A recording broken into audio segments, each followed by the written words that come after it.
So we've got a number of different mechanical keyboards. We've got the G810 Orion Spectrum, which we announced in late February, early March. So this uses our Roamer G mechanical switch.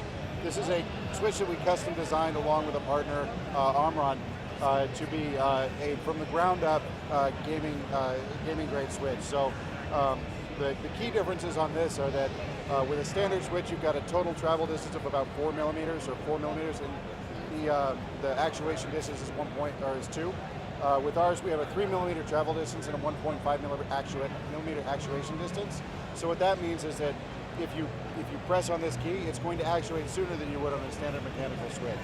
The second thing is that we've got the ability to shine the light through the middle of the switch, so you can get all these wonderful RGB colors across the entirety of the keycap.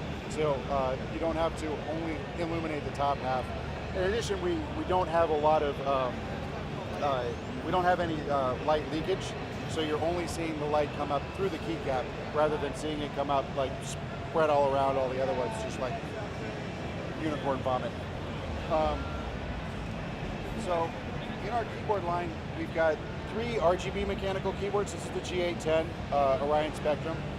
This is the G910 Orion Spectrum, and the big difference between the two of these is that the 910 comes with 9 programmable keys on the side, so these are extra keys above and beyond what you have on a normal keyboard. It's also got this palm rest, and it's got this ARC dock, which is used for our companion app. You can put your phone in here, and it will show you additional information. You can get it on the, it's either for Android or for iOS. You can get the app and show information about your PC, so sometimes game stats, some things like temperatures, things like that. They both have the volume roller. They both have the media keys. They both have the full programmability of the RGB lighting, but this one has the extra features. The last one is our G910 Orion Spark, which is the first new design mechanical keyboard that we released with the Roamer G switches.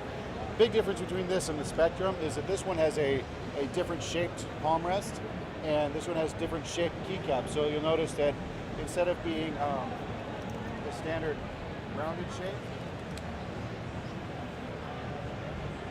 the keycap is actually faceted, so that your finger, when you put it on, rests in the middle more easily.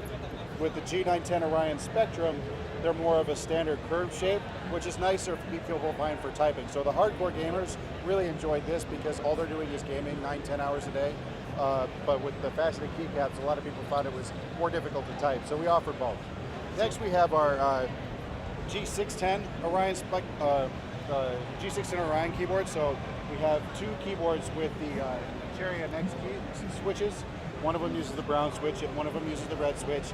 So when we launched the G810, a lot of people ask us, are you going to make more keyboards with the Cherry switches? The answer is yes. We love Cherry. We've been working with them for a long time. We've got the G710 has had brown and blue switches for a long time.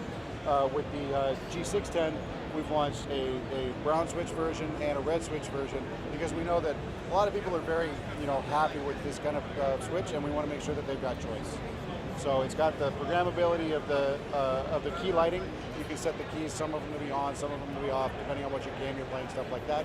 You can do cool effects, and even without software, you can change the effects. So with regard to the specific technologies, we're not using a buckling spring system like you got in the old IBM Model M's, right? It is an individual mechanical switch per key, and we're, like I said, using either the Cherry switch or the Omron switch, which are switches that many people like, and we want to make sure that people are comfortable with the thing that they're using, because people get used to the way things work, and they want them to be very similar if they buy something new, right?